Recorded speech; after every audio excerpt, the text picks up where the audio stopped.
Hi guys, my name's Adele Onyango and welcome to another episode of Legally Clueless. No, seriously, I have no clue what I'm doing, but I'm pretty sure I'm not the only one. Hey you, how are you doing? How are you coping with this new normal that we have globally? I do hope that you're trying to stay safe, and I will start off by saying that if you are having any issues in terms of any previous mental health conditions that you have, or you're just feeling general anxiety because of all the uncertainty, please listen to episode 54. My friend Wangoi, who is a clinical psychologist, shared some really amazing tips on how you can maintain your mental well-being during this, I don't even know what to call this time, man. It's just strange. It's just so strange. But welcome to episode 56. A little later in the episode, you will hear a story from Marcus. One of the things he highlights is his experience as a creative in a very super traditional, super conventional, super toxic workplace. And I know that's something that very many of us can identify with. You know, those workplaces where there's like one way to do things. It doesn't matter if it's not an efficient way, they're not looking for new ideas, or they stifle the creative, or they're just outrightly toxic. And how he eventually ended up quitting. You guys felt his story. So relatable. I'm not even throwing shade, but it's just so relatable. It's a story of so many people. I think not even only creatives, just so many people stuck in jobs that are just, Anyway, that's coming up later in the episode. So I'm going to start off with the song of the week. And let me tell you, first and foremost, I love that Legally Clueless is my safe space because very many people think I have strange taste in music. In fact, being on traditional radio for 10 years was so hard for me because half of the songs that I wanted to play on my shows were never allowed onto the station because, to paraphrase most of my bosses, they weren't the station's sound.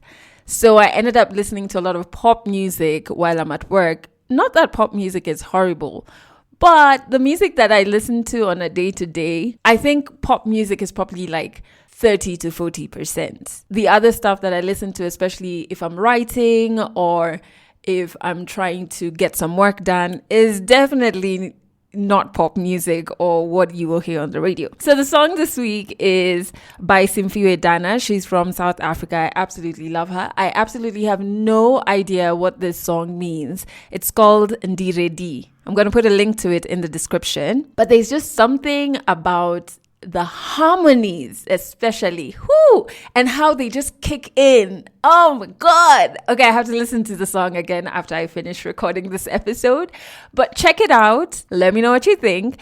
And you can share what your song of the week is via the podcast hotline, which is in the description box as well. I think sharing music is like a huge connection point, right? It's like a love language.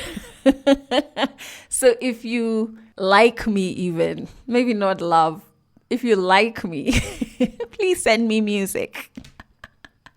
Prove it by sending me music. Anyway, so last off, where did we leave off? Tuesday, this last week, which is the 31st of March, marked 8 years since my mom had died. So last week's episode, I was I don't know if you guys could tell from my voice, I wasn't doing too well. And I explained exactly where my emotions were. I just really missed my mom, and I still miss her right now. And so Tuesday was pretty tough for me, but I am and I keep on saying this, having a brilliant support system is amazing. And my support system has been so small for so long that I'm just so overwhelmed that people who listen to this podcast, some strangers, some actual friends, did reach out to me. So a big shout out to everybody who sent me DMs. Somebody even sent me a prayer. I mean, that just was so amazing. The comments on the various platforms that this podcast is on, thank you so much. I woke up to a message that was sent to me at 6 a.m. by my friend who listens to the podcast as well. Shout out to you, Lonzi. Also on Tuesday, I spoke to my sisters, which is so therapeutic. They're my best friends. The sister I follow, so I'm the last one. We're 3 in total. The sister I follow, her name is Amanda. And she on our WhatsApp group was like, I really do miss mommy, but I'm so thankful that she gifted me you too. And I was just like, oh my God. And yes, of course I did cry because I am the crier. Actually, out of all three sisters, I'm not the crier, but standing alone, I am a crier. So when it comes to looking out for my three sisters, the eldest one cries faster than any of us. Anne-Marie. I think does Amanda cry? Yeah, Amanda cries. I try to suck it up when I'm around them because I go into defense mode to kind of like, I need to take care of them. But anyway, I did cry when she sent that message because it was just so sweet. I spent the day writing letters to my mom. I've been doing that for years now. It's kind of how I cope. I told one of my friends about it and he was like, maybe you should make that into like a memoir or a book. I'm not too sure because sometimes you need to do things or activities because you like to do those things. Not everything should be a project or a business. I don't think we do enough things or hobbies just because we like them. Everything has to be this big showcase or big project. And it doesn't have to be that way. So I'm not too sure about that. And then I got enough energy to check up on you on my Insta, on my Facebook, not on Twitter, because sometimes Twitter just gets to be a lot for me, to be quite frank. But later on in the week, I did ask on Instagram how people are coping. And the responses were so overwhelming. So you know how we're saying people should stay at home if you have that privilege of being able to work from home, or maybe your school or your office allows you the space to be able to work or engage with the curriculum or the lecturers from home. Yeah, stay home. But then I came across a report that was done, and it was actually the Chief Justice who was saying there has been an increase over the past 2 weeks, 3 weeks now, in the cases of sexual violence, especially domestic violence and molestation. And my heart was just like, come on. And this, by the way, is something that's happening globally. It's not just a Kenyan thing. So many activists in the space around sexual violence have been saying it for a long time, that homes are not safe. Like, women are not safe on the streets, and they're also not safe at home. It's heartbreaking. It really is. I want to give out some resources, actually, because based on the responses that I got, I feel like people need access to interventions or tools that can help them during this time. And so there's a toll-free number. I actually tested it and it works, that you can call if you know somebody, or even if it's you who's experiencing violence or abuse at home. The number is 1195. There's a counseling number in case you need to talk to somebody. That's 1190. And then there's a child line number, which is 116. I posted these numbers on my Instagram, but I'll also put them in the description box as well. I did get a few comments from photographers who are saying, there are no jobs, all the gigs are being postponed, obviously because people can't gather together. And for photographers, I randomly came across this resource. It's the Photographer Fund. And it's a $25,000 fund to help photographers who've been impacted by Corona. And it's by these guys called Format. I'm not a photographer, but they are a platform that deals with photographers. And the good thing, it's anyone in the world can access this fund. So what I'm going to do is I'm going to put a link to that fund in the description box as well. I hope it comes through for you. From the responses, there've also been a lot of salary cuts, job losses, and we really need to be able to help each other out. There's so many emotions that I'm feeling, and I know you're feeling as well. One of which is helplessness. Like, you read all of these stories, or friends who have been impacted directly, and you're just like, what can I do to make this situation better? I keep saying this in every episode. Start with the people that you interact with on a day-to-day basis. How can you help them when it comes to things that are essential, like food? We all rushed to stock up our homes. What about your askari? What about the people who help you clean? What about your neighbor? What about your friend who has a small business and has to shut down? Are their homes stocked? So I teamed up with Safaricom to give you a way of helping People who don't have the luxury of working from home, maybe they rely on daily wages. People who have lost their jobs because businesses are scaling down, or even lost their entire businesses. So if you're a Safaricom user, you know you have Bonga points, right? Well, now you can transfer those Bonga points to people who are in need of food items or essential items to be able to buy those things using Bonga points. And they can use those Bonga points in any store that has a Lipa na M-Pesa till to buy foodstuff and other essential products. So all you have to do is dial *126# and then select transfer Bonga points, enter the phone number that you want to transfer the Bonga points to, then enter the amount of Bonga points you want to transfer, enter your Bonga PIN, and then confirm details and send. Literally, it's going to take you all of seconds to do this, and you will have impacted someone's life, impacted their family's lives, and you will have done your part in helping look out for other Kenyans. So the person who you've transferred the Bonga points to can use those points to get food items, other essential items at any shop that has a Lipa na M-Pesa till. So once they get the Bonga points you've transferred to them and they're at, the supermarket, they're getting their food items and they are at the till, all they have to do to pay is just dial *126#, select Lipa na Bonga, and then enter the till number that they're paying to, enter the amount of money, and then confirm details, and they will have stocked their house. I think this is brilliant because sometimes you want to help, you don't know how to, you don't have the money needed to help, like the actual cash. And maybe even just as friends, somebody in your squad has lost their job or their business, you can gang together and send them Bonga points and they'll be able to access food items during this very, as I said, strange times that we're in. I checked out how many Bonga points I have. I have 16,441, which amounts to about 4,932 shillings. It's a good amount of money to actually do some shopping for someone. And then I was like, maybe I need to top it up. So I asked my husband, hey, we check your Bonga points.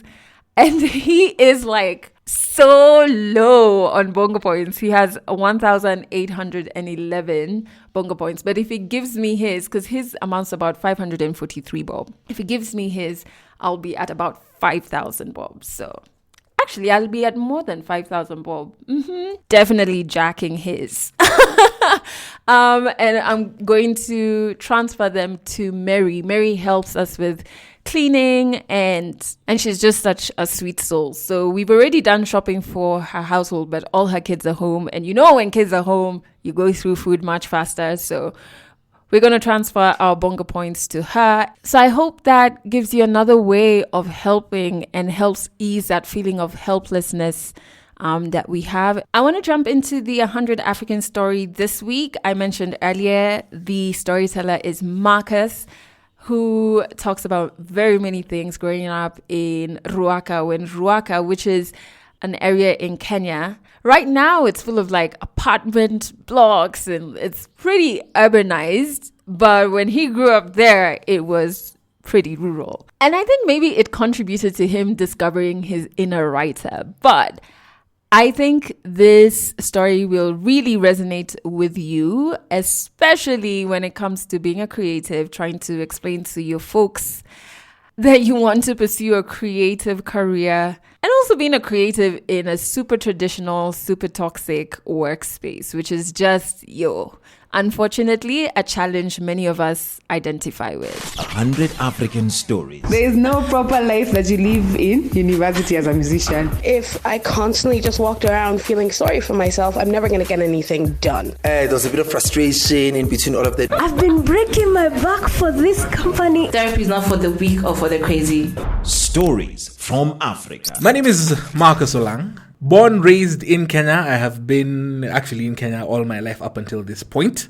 Farm raised. I grew up without electricity for a vast majority of my childhood. So reading was my thing. That was my form of entertainment. So I learned from a very early age how to draw pictures in my mind using words, and therefore how to use words to draw pictures. So then by association, writing became my default thing. Yes, I was born in Nairobi but grew up in Ruai. Ruai at that point in time was outside of Nairobi. Right now you can get to it. You can get to Ruai from the city center in, say, 45 minutes. At that point in time, it was a good, in peak traffic hours, 3 to 4 hours. And that was around the time when Kenya Power, then KPLC, was still doing their rural electrification project. So this was properly rural. We lived half an hour's walk from a sewage.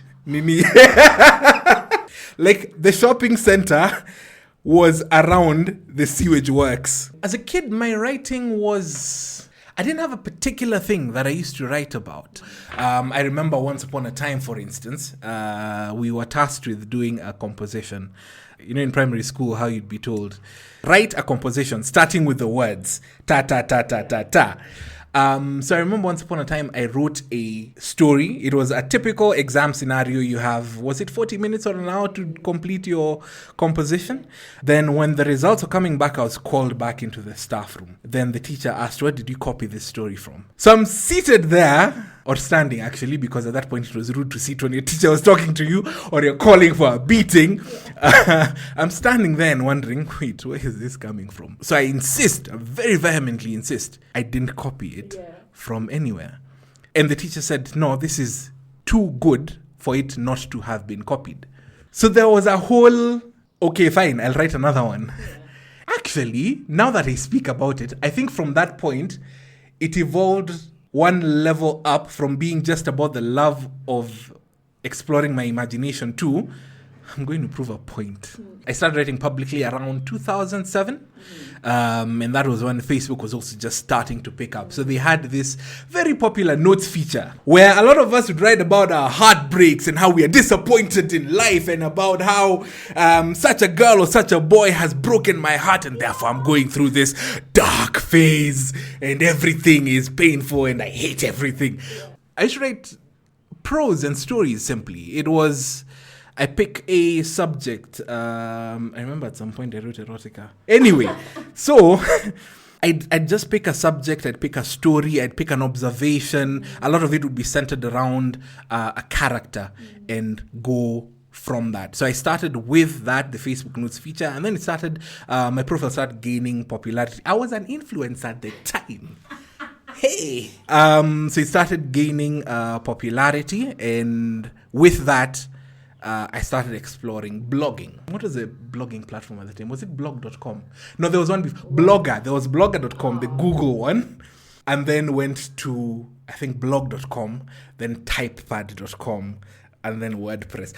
I didn't think at that point in time that I could make a living out of writing.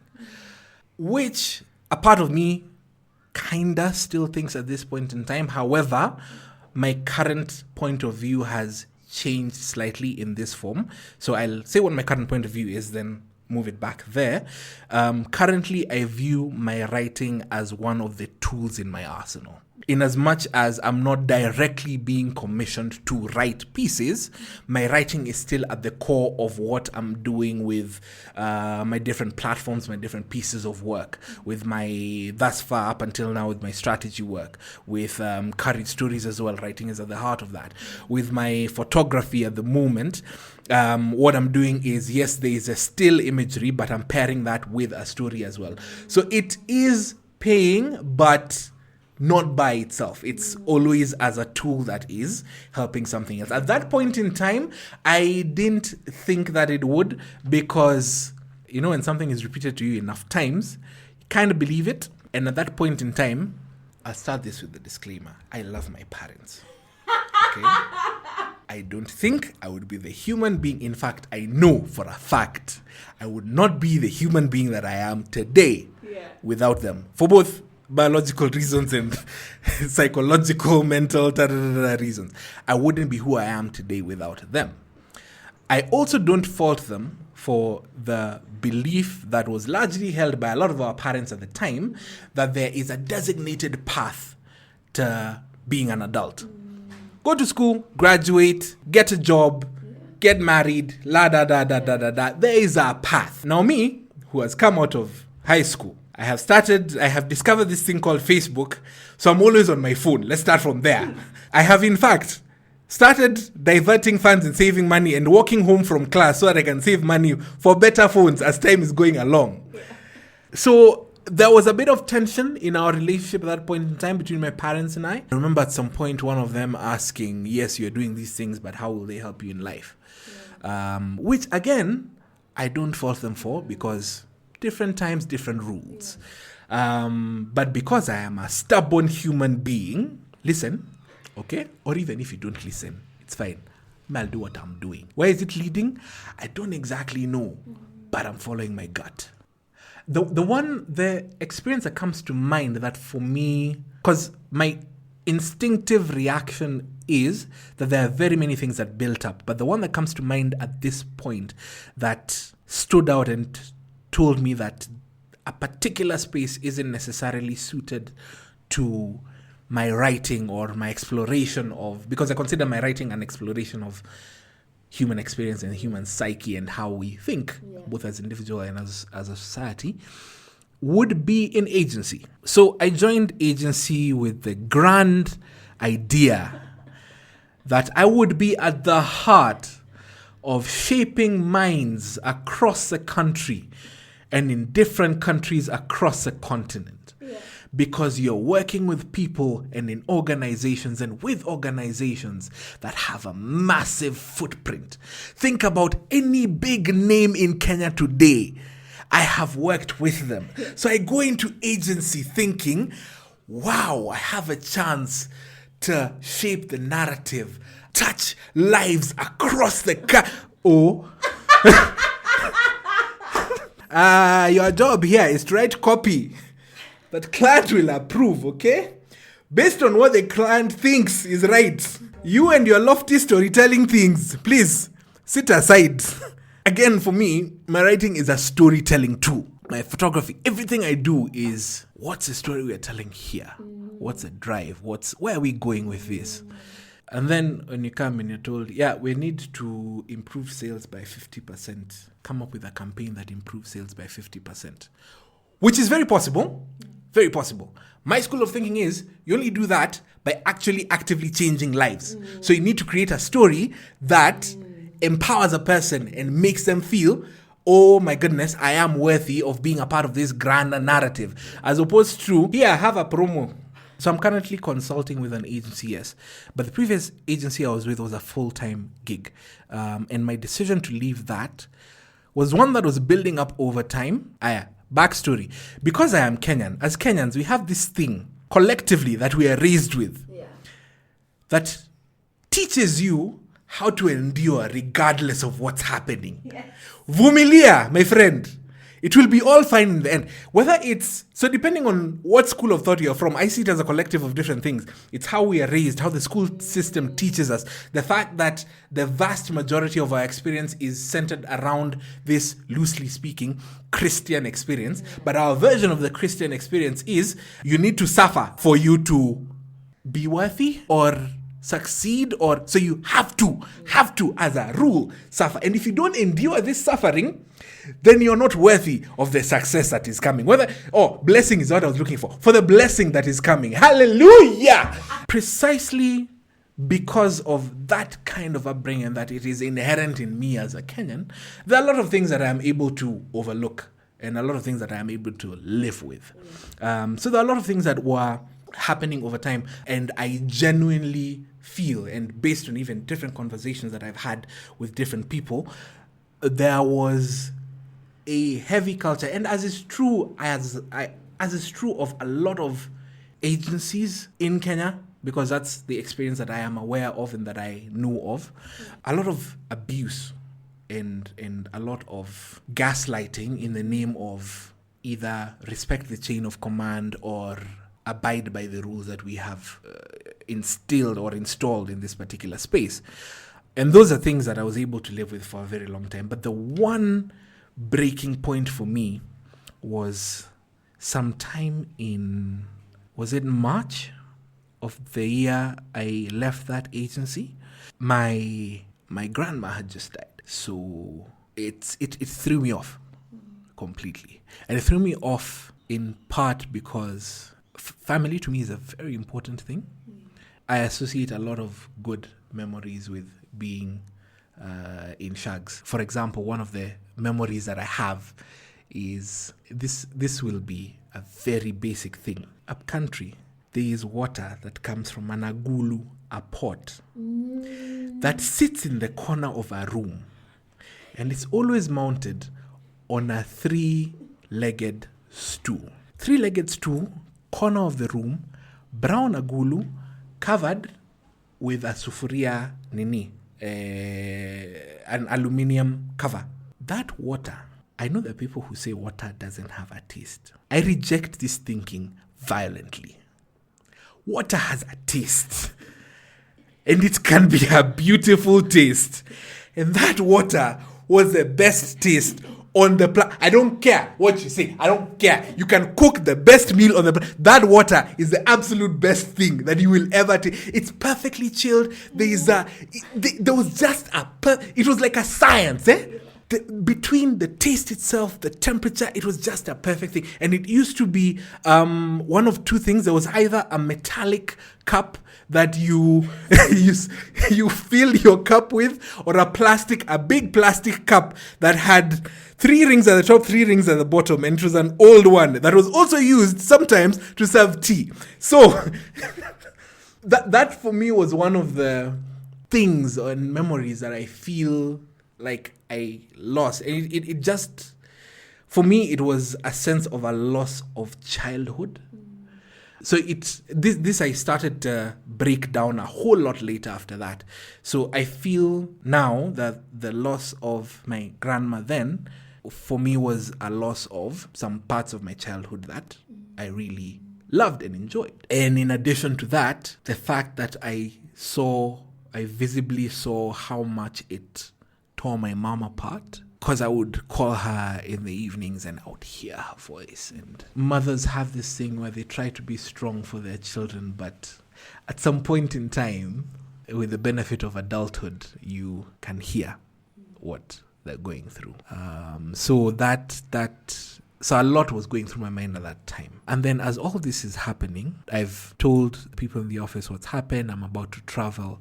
The following day, I'm now traveling up country for her burial. And then out of the blue, a tirade about a presentation that we need to completely rework because the boss then was not happy with how it was. Keep in mind, this is a brief that we've had in-house for 2 weeks. The presentation is supposed to happen the following day. So we're doing our last minute recap. And then with all the time and work that has gone in, with one fell swoop, someone comes and rubbishes all of your work. Plus, you going through the emotional turmoil of the loss of a loved one.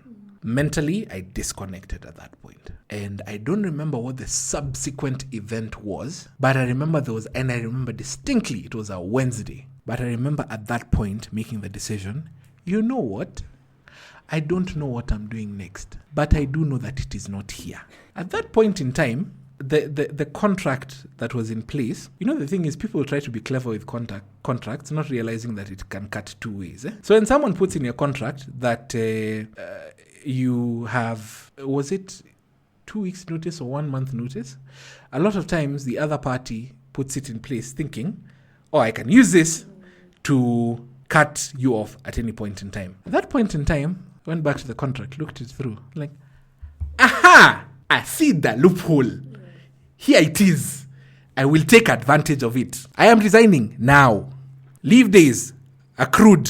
I'm taking them for 2 weeks. That means, effectively, I have 5 days left here. I will use, and I even detailed the entire plan. I will use these days to hand over the following projects. This is where it is, I will negotiate. No, I'm done. I'm out. That is how my stint in full-time agency life ended.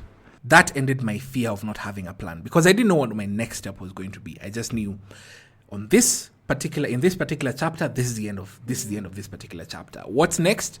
Let's figure it out as we're going along. And what that helped with as well is it changed my mindset from approaching life as something of an architectural plan to approaching life as something of a game of chess or Scrabble. You know what the end game is.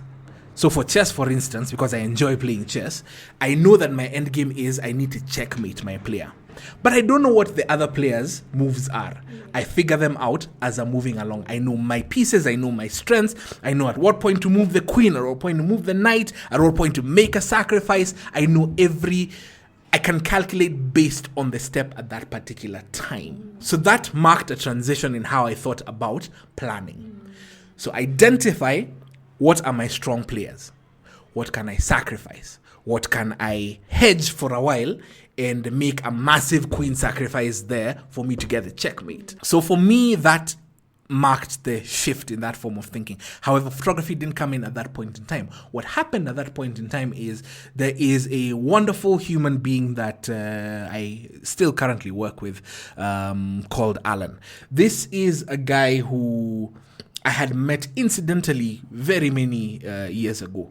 So I called him and said, listen, this is where I am. I don't know what my next step is. What I do know is my strength is in conceptualization and things I can put my hands on in terms of creation. If I am left to create and nurture and then hand over a thing that I have created at a point where it's able to live, that I do very well. So I was very clear and straightforward with him. And he is of a form of thinking that actually facilitates that kind of growth, which is very rare in this Kenyan space. So I started working with him at that point and started consulting with his company. So that was now step 2 in, okay, we don't need to have a plan, but we now need to have a vision. So at this point in time, I'm helping in creation and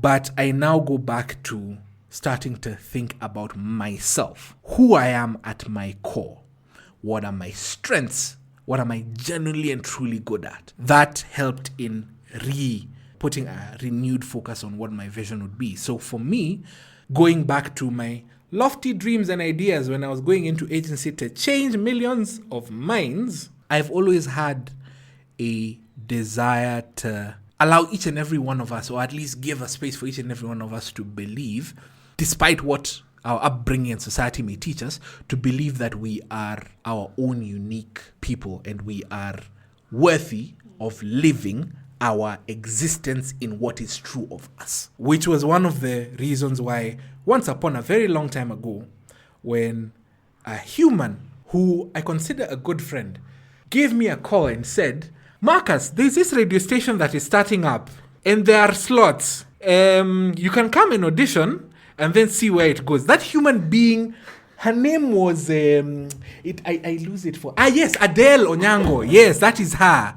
So when I was going into that space, that was one of my drives, that if I'm going to make it on radio, if this actually does succeed, that every time I switch on that mic, even if I'm changing just one life, I will change it, even if it's just one. So that's where that drive started. So the person I was dating at the time happened to also be a photographer. So she handed me her camera, just here, have. And I remember taking a shot, just the first shot that I ever took. And at that point it clicked. This is something that I would very much like to pursue. So for a period in time, I pursued it at that point in time from 2012. Then went into Radio Africa beginning of 2013. So that period in time, about 1 year in which I did photography, I learned a lot. And then as soon as I joined full-time employment, because at this point in time I was using it as a stopgap, when I joined Radio Africa in 2013, behind the scenes, I sort of dropped off on that because now I had a full-time job that was sort of paying the bills. My phrasing of that is very deliberate, sort of. And so that got lost. That particular love got lost.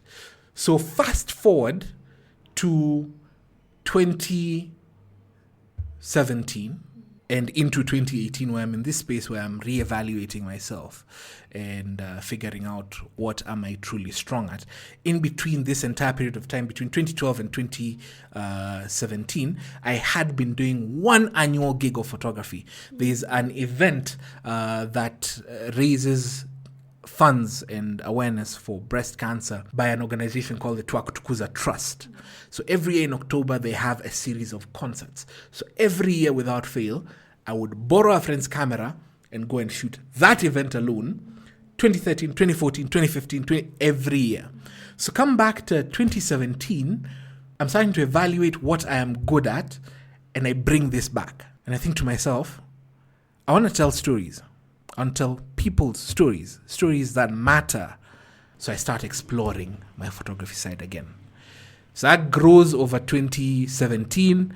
My parents, bless their souls, at this point realize, this one, if you don't support him, he'll burn a bridge. So let's just buy him a camera. So they buy me a kit to start off, and I start shooting. My very first shoot with this new kit. So I took loans. Let's start from there. I went into Mshwari, which is Kenya's M-Pesa's loan system. I went to Mshwari, yes, mobile money loan system. I go into Mshwari, take a loan. I go into KCB M-Pesa, take another loan, put the two together, assemble a kit. Lens, body, couple of lights, ta-ta-ta-ta-ta. So because now I have the kit, I need to practice, right? Yeah. Previously, all the shoots I had been doing were pure natural light. So at this point, I decide, you know what? I might as well attempt to do strobe photography because I want to grow my craft. I want to get better. I want to be able to take a picture in the dark because otherwise, what's the point? So I have this kit, I have my lights, etc. I ask a beloved human being, a friend of mine called Silayo, call her and say, I have this kit. May I shoot you? Just as a test. Great, wonderful. We agree, date, time, place. Great. I go, we meet, I shoot. During the shoot, I think, this is fantastic, I love it. And then I bring the photos onto my laptop screen. Oh dear Lord, that was... I genuinely... So when I was sending those photos to her, I was embarrassed for myself. Because, and I've never used this word publicly, but I have it in my head. There are two types of shoots. There are good shoots and shit shoots. This was a shit shoot. To this day, so what I do is, when I have completed my round of editing, etc., I back my photos up and then wipe them off my laptop. To this day, I still have those photos on that is the one folder I have refused to delete as a reminder of both A, how bad I was at that point in time with using this entire new system of mine, and B, how far I have come to this day. And as a reminder to just keep, quite literally every day, I learn. I look for tutorials. As soon as I arrive home, one of the first things I do is look for tutorials. I need to learn something new, practice something new, do something new. That was the day for me where it was I cannot be this bad ever again. Yeah. Fear for me is, it's still a part of my existence. No lies. Pretty much every single day. At this point in time, for instance, my... current fear is I want this thing that I love. I want it to grow into something that not just pays my bills, but actually makes an impact on other people and allows other people as well to pay their bills, because I want it to become a whole system of its own. The reality of my Kenyan existence at this point is I need to worry about KRA. I need to worry about paying my landlord. I need to worry about very many different things. So it's a thing that I exist with on a day-to-day. However, I devised a system that is both ingenious and reckless, where and I have been learning increasingly how to do this again, I trust my gut. If my gut says go this way, even when logic hasn't caught up yet, I will go. Because what I've come to learn, and even science has proven it, is a lot of times what we perceive as gut is our subconscious mind having processed something well in advance of our conscious mind realizing what it is. So I've learned how to listen to that little voice. So I, trust my gut. But B, and where now I put fear in check, is as soon as that thought arrives, we move. Which is why it's both ingenious and reckless, because you're moving essentially with what people think is without a plan. However, it's not really without a plan because I have identified what my pillars are. And as long as I am moving within those pillars, then I am on track. Whether, again, going back to my chess analogy earlier on, as long as I'm not moving a pawn 3 steps ahead, I'm still moving. As long as I'm not moving a knight diagonally rather than in an L shape, I am still moving. So I know what my strengths are. I know the pillars along which I am moving. Whether the immediate next step makes sense or not is of no concern. If I succeed, yay! If I fail, also yay, because I have learned something from it. And that's the approach that I have taken, and it's been a very liberating approach. The fear still exists, yes, but I'm now no longer entirely afraid of failing. It's now more, immediately the thought comes up, what if I fail? Immediately that thought comes up, it's immediately countered with, yeah, if you fail, it's fine. Are you still alive? Are you still walking? Have you learned something? Have you made the effort to dissect why you failed and picking up that lesson and moving forward with it? So I have transformed the fear into a tool of learning as well, rather than making it a crippling force in my existence. Catch our next African stories in the next episode. You know the bit in Marcus's story where he quit his job when his boss just rained down on him a day before his grandmother's funeral?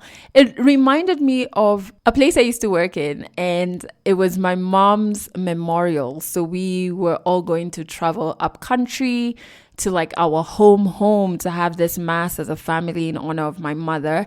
And we were going to do the grave areas, so put the tombstone and all of that stuff.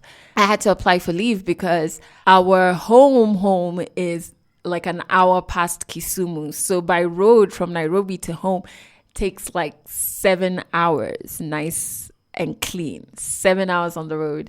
And so there was no way I was going to like do this in one day. Plus, I wanted to be able to be with my family at that time. How was my leave request denied? And I had specified exactly why I was taking the leave, and I had leave days, but they denied it. And it was a whole back and forth because I was like, you can deny it all you want, but personally, individually, I am going.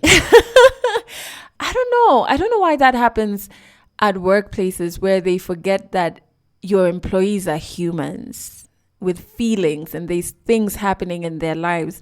Instead of being a support, they're just so, I hate to use this word over and over, but toxic.